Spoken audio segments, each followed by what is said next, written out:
Welcome to the Wellbeing Podcast, where every episode is a step towards a healthier, happier you. Let's grow, thrive, and shine together. Don't forget to subscribe and like the Wellbeing Podcast, share your thoughts, and let us know in the comments what topics you'd love to hear about in future episodes. Sounds good.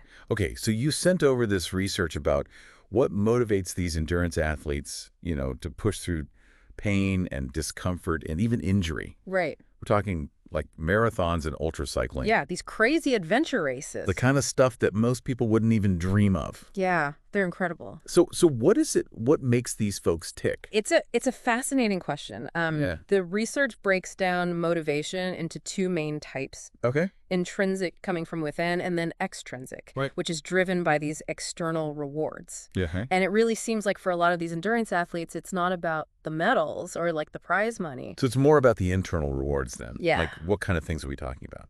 The research points to things like, a feeling of mastery, pushing their limits, even self-discovery. Oh, wow. It's almost like they're seeking out these like really challenging situations to see what they're truly capable of.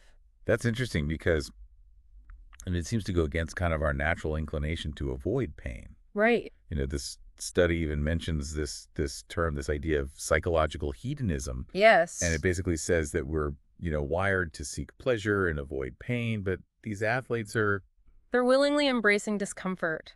Yeah. It's amazing. It's wild. It really is.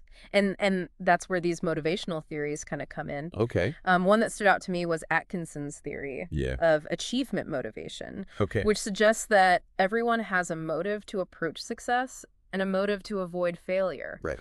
And it seems like these endurance athletes have a really strong motive to approach success. Yeah. Even if that success is just like completing this grueling event. Right. And it's not just finishing, is it? It's about constantly challenging themselves. Exactly. They hit one goal and they're already looking for that next tougher event.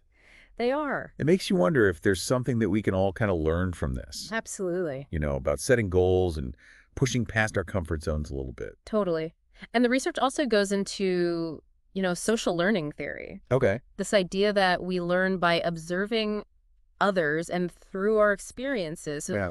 think about the environments that these athletes might have grown up in. Okay. Maybe, values like self-discipline and pushing limits were really like prized. That's interesting. Maybe they saw role models embracing challenges and learned to kind of associate that with these positive feelings. So it's not necessarily about being born with this like superhuman ability to withstand pain. Right. It's more about the values and the behaviors that they've been exposed to. I think that plays a huge role, for Okay. sure. That's really interesting. Yeah, and then there's this humanistic approach, which focuses on the individual's drive for self-actualization, Okay. reaching your full potential. Got it. And so how does that apply to, these extreme athletes that are pushing themselves to the limit? Right? Are they somehow like reaching their full potential through these grueling events? Well, the research actually quotes Maslow here, Okay. saying that sometimes our higher needs emerge not from like gratification, but from deprivation. So they're intentionally seeking out hardship as a way to grow. Yeah. That's pretty counterintuitive. It is. Yeah. And the research kind of suggests that they're not just surviving these events, they're thriving in them. Interesting. They're using these experiences to learn about themselves. Yeah. To discover what they're capable of. It's almost like they're, intentionally putting themselves in these situations where they have to figure it out. They do. Right. They have to adapt and overcome. Yeah, that's really fascinating. So what does all this mean for our listener? What can we take away from this research on endurance athletes Yeah. and apply it to our own lives? Well, it raises a really important question. What are the areas in your life where you might be holding back from pushing your limits? What are those internal rewards, that sense of mastery, self-discovery? Yeah. Even pushing past discomfort that could motivate you to step outside your comfort zone. Yeah, it really makes you think about those limits that we set for ourselves. It does. Doesn't it? Yeah. Maybe it's time to start questioning them a little bit, Maybe so. just like these endurance athletes do. For sure. Now, getting into the specifics, the research also breaks down the actual motivational strategies that these athletes use. Okay. The techniques that help them push through those really tough moments. Give us the inside scoop. I will. What are they doing mentally to keep going when most of us would have given up long ago? Well, let's get into that. One common strategy is positive self-talk. They're constantly reminding themselves of their strengths, focusing on what they can control, and replacing those negative thoughts with more empowering ones. So it's like having an inner cheerleader in your head kind of pushing you forward. Exactly. And then there's visualization. Okay. They might visualize themselves crossing the finish line, feeling that sense of accomplishment, or they might break the race down into these smaller, more manageable chunks Right. and visualize themselves, successfully completing each one. So they're using mental imagery to create that positive outcome. Yes. And it's not just about these positive strategies. Okay. They also use what we might call negative strategies. Negative strategies. What do you mean by that? Oh, for example, they might remind themselves of the disappointment they'd feel if they quit. Oh. Or visualize, the people that they'd be letting down. So it's almost like they're turning that potential negative emotion into fuel to keep going. Exactly. It's about using whatever works to keep moving forward.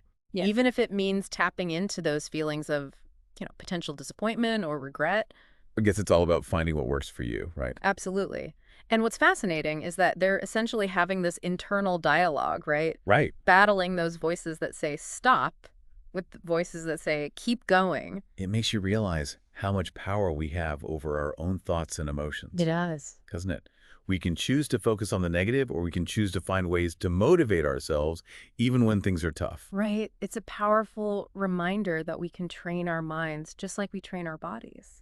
Yeah, I like that. Now, another interesting aspect the research explores is the relationship between motivation and coping strategies. Okay, remind me again. Coping strategies are those tools that we use to kind of manage stress, Exactly. like things like deep breathing or taking a break when things get overwhelming. Precisely. And when it comes to these endurance athletes, it's not always clear which comes first, the motivation or the coping skills. It's a bit of a chicken and egg situation. It is. Like, do they push themselves because they know they have good coping skills? Or do those skills develop as a result of constantly pushing themselves? Yeah, it's a complex relationship, but the research suggests that both motivation and coping are really essential Okay. for success in these grueling events. They kind of feed off of each other. So the stronger their motivation, the better they cope. And the better they cope, the more they're motivated to push further. That's one way to look at it. They're constantly building on each other, creating this positive feedback loop. Interesting. It's like they're building both their mental and physical endurance simultaneously. Wow. So what does this mean for the everyday person who may not be, running ultra marathons or doing these crazy adventure races? Right. Well, I think the key takeaway here is that we can all learn from these athletes' ability to manage their internal state. Okay. We can develop those mental muscles that help us push through challenges. Yeah. Whether it's, a tough workout, a demanding project at work, or even just navigating the ups and downs of daily life. It's about recognizing that we have more control over our thoughts and emotions than we often realize. For sure. And we can develop those strategies to help us navigate those challenging moments. We can learn to embrace the discomfort, knowing that it's often in those moments of discomfort that we grow the most. That's a good point. Yeah. And that brings us to this. These athletes show us that our limits are often much further out than we think. They challenge us to question those self-imposed limitations and explore what we're truly capable of achieving. Okay, so as we wrap up this deep dive into the minds of endurance athletes, what's the one thing you want our listener to walk away with today? Well, I think it's this. You have more power than you realize. You have the power to choose your goals, to develop the mental tools to achieve them, and to find joy in the process, even when it's hard. It's like they're saying, bring on the discomfort, I'm ready to grow. That's a great way to put it. And remember, it doesn't have to be about running 100 miles or climbing Mount Everest. Right. It's about finding those personal challenges, those goals that make you feel that sense of accomplishment, Right. that push you to become a little bit better, a little bit stronger, Right. a little bit more, Yeah, I love that. So to wrap up our deep dive into the minds of endurance athletes, what's the one thing you really want our listeners to walk away with today? I think the biggest takeaway is this. You are capable of so much more than you think. You have the power to choose your goals, to develop the mental tools to achieve them, and to find joy in the process, even when it's hard. Beautifully said. Ooh.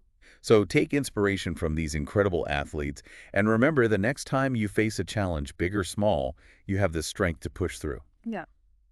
Embrace the discomfort, tap into your inner motivation, and discover what you're truly capable of achieving. Thanks for joining us on this deep dive. And until next time, keep exploring, keep growing, and keep diving deep. Thanks for listening to the Wellbeing Podcast. Take care, stay inspired, and see you next time.